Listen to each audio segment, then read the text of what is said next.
Hey guys, what's up? Jan here for Functional Body Unit. In this video, I'm gonna show you my top exercises, how I get rid of my winging scapula and improve my overall health and strength of it. As probably not all of you know me and follow me on Instagram, I suffered a scapula injury in 2020, in July 2020, so it's already 1.5 years ago. And what happened actually is I just did my normal upper body workout, and after I woke up the next day, I had huge pain in my trapezius, in my rhomboides, around my scapula, and I went to the doctor and they diagnosed a completely inactive serratus anterior, right? The muscle here that goes over your ribs and is important for pulling that scapula and guiding that scapula around your rib cage. And probably you know this this problem by the winging scapula. Maybe you have it, maybe a friend has it, or you saw it, and that winging scapula is really a sign of a weak serratus anterior or an inactive anterior, right? So I'll show you today in my top exercises to improve the strength and really build up that serratus anterior again, but also improve the movement quality of your whole scapula. So the first things first, guys, if you really suffer a scapular injury or have a problem with that winging scapula, manual therapy is so important. Obviously, if you have an inactive serratus anterior, other muscle groups will compensate or have to compensate for the lack of the muscle, right, being active.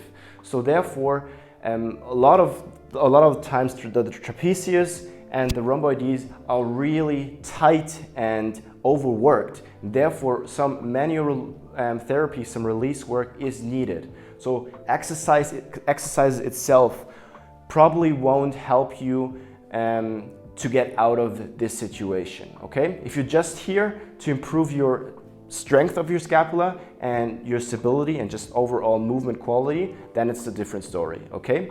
So first things first, isometrics in general is a great tool, a great exercise option you should use to activate inactive muscles, right? Or weak muscles. So in this case, for the serratus anterior, let's find ourselves in a push-up position here. And in this deepest position of the push-up, where we are in retraction and depression here, we try to fight here to push against the ground, but not actually go up. So this is an isometric contraction, right? So from here, I take a deep breath and push as hard as I can into the ground. I engage my whole body, so I'm not just relaxed in my abdominal area or my glutes. Whole body is engaged. And I press down here for 5 to 10 seconds. You're gonna repeat that, you can repeat that for 3 to 5 reps and then rest.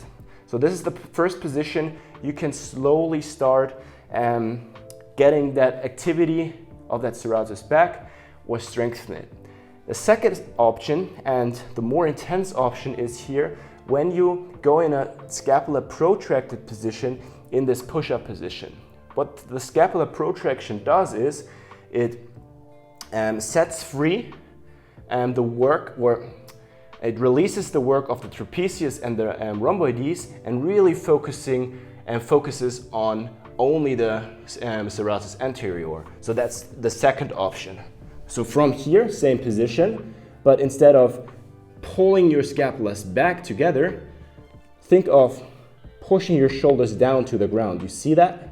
And from here, same stuff, whole body is engaged. And with that protracted scapula, do the same isometrics. Again, 3 to 5 repetitions, 3 sets for the beginning should work great to get a little bit more activity back and strength. Next up, we have the dips. So the dip position is also a great position, and it's quite similar to the push-up position, but still a different angle, right, and a different exercise. So therefore, apply the same stuff that I just showed you in the push-up position for the dip position. Go in a protracted scapular position, So it's thinking of not pulling your elbows back and your scapulas together, but actually letting your shoulder drop forward and protracting your scapulas. From here, really build up tension and push as hard as you can into the ground. You don't necessarily need to go in your max deep end range. You can also have something here to stand on, so you can only slightly hover or be on your toes and be in a 90-degree angled position if you have problems with your deepest position or haven't built up enough mobility yet. Okay, so these two exercises in the beginning work great. The next one that really helped me with the stability of my scapula, with just holding and start to relearn that overhead pressing, because I was only able to lift up my hand or my arm this high when I first got injured, and now I have found my full shoulder flexion again. Okay, so the next exercise is a kettlebell bottoms up carry.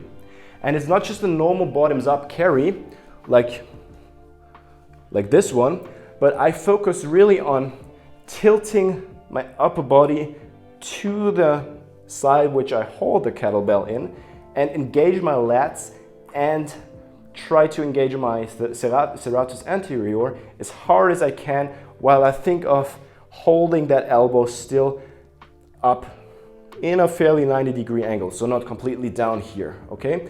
So from here I really push down, engage my lats as hard as I can, and then it looks weird, right? But then I just walk. You can also do some squats with it, and no matter what.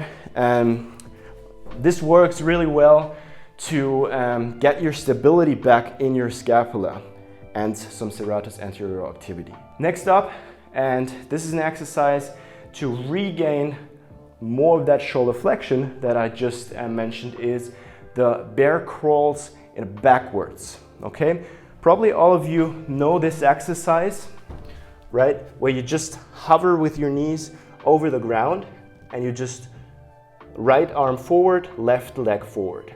Left arm forward, right leg forward. You just slowly walk, right? But in the beginning, when you really have problems with that serratus anterior activity, the best way to strengthen it or to relearn to control your scapula is to do it backwards. So when we do it backwards, right, probably some of you also know the exercise serratus pushbacks, where we go from a 90-degree angle shoulder flexion into more maybe 70, 80-degree shoulder flexion angle, while maintaining good scapula stability and a nice solid protraction and scapular elevation. We're gonna do the same stuff, but with more body tension and by actually just walking. Okay, so the bear crawls here, right and left leg, boom. And the left arm here pushes into the ground and up. Okay, same stuff now with my injured side. The right side is my injured side. We go right leg, left hand, boom, boom, right? So do that maybe 5 meters, progress your way up to 10, 15, 20 meters. Do a couple of sets of these and you will find some activity and some movement back, especially in that flexion. Slowly build your way up, okay? Really great exercise in combination with the other 4 exercises I already showed you, okay? So guys, for this one, you need a bar. If you have access to a calisthenics part, then maybe you have a bar with different heights. Maybe in best case, a height that's maybe right in at hip height, okay? So I set up the bar here with some weight because it shouldn't move, right? We're gonna do again some isometrics, but in a protracted, fully protracted position of your scapula. So, if I'm here on the ground, I try to find my max scapular protraction. So it wouldn't be my max protraction if the bar would be in this height, obviously, because I still could push up, right? So it should be, so this would be my max protraction, but we want to be a little bit out of your maximum active range of motion of your protraction. So you see this height is ideal here because when I passively hang down into that protraction, I'm not able to actively go in that height or in that position. So I'm just here relaxing, and I'm not in an elevated position of your scapula. So don't push your scapulas up. Try to keep them down in a depressed position. From here, try to relax and just hang in this position. Relax, straight arms all the time. Let's assume we've been here now for 1 minute. 1 minute is totally enough here because we want to focus on isometric work. The first isometric here, the PAILS contraction, is going to be trying to pull on the bar as hard as we can down, but staying in this max protracted position, okay? So I take a deep breath in, I engage my core, and I pull the bar down for 15 seconds as hard as I can.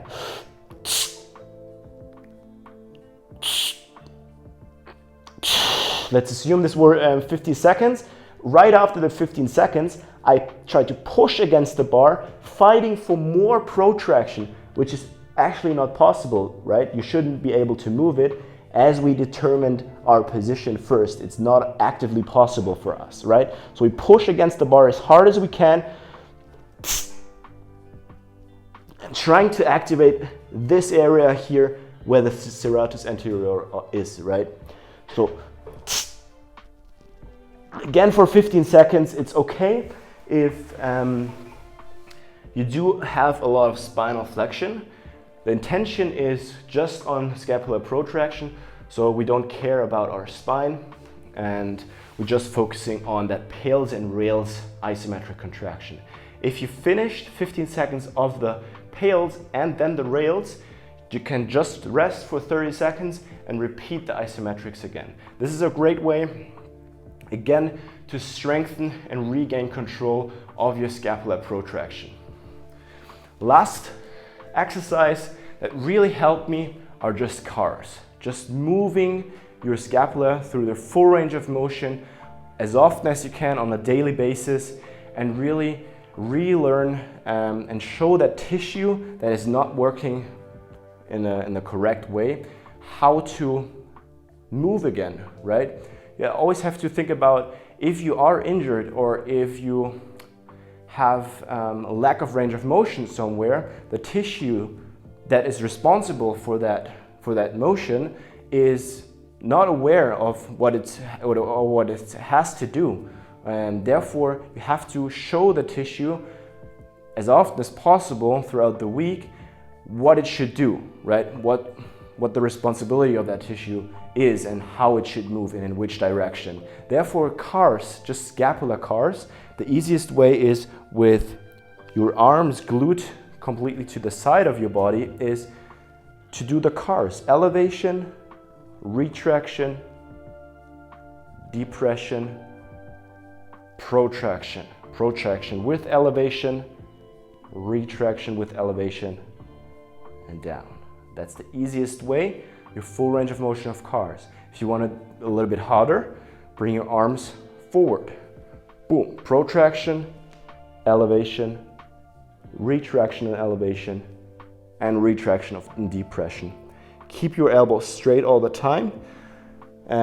If you really want to be strict and keep the quality in the movement there, if you cannot maintain straight elbows, then maybe this version is a little bit better, or start here and work your way up when you can maintain straight elbows now, and move your scapulas as often throughout the day as possible. Okay guys, hope you liked these exercises, and hopefully it was not too overwhelming for you. You can do all the exercises, but try to separate them over your week. maybe all of the exercises together will be too much of an impact and too much volume for your serratus first. So please don't do all exercises together and combined and wonder why it's even maybe worse, because it's just too much input for your serratus. So be smart about it and spread the exercises throughout the week, and really consult a good manual therapist that really has experience in that topic and rehabbing a winging scapula or a scapula injury, and then you're good to go. Guys, don't forget to like and subscribe our channel if you would like to dive deeper, or if you don't know how to program yourself out of this or in your rehab progress, then contact us, contact me. In the link in the description below, there's a link. You can schedule a free call with me, and I'm happy to help you.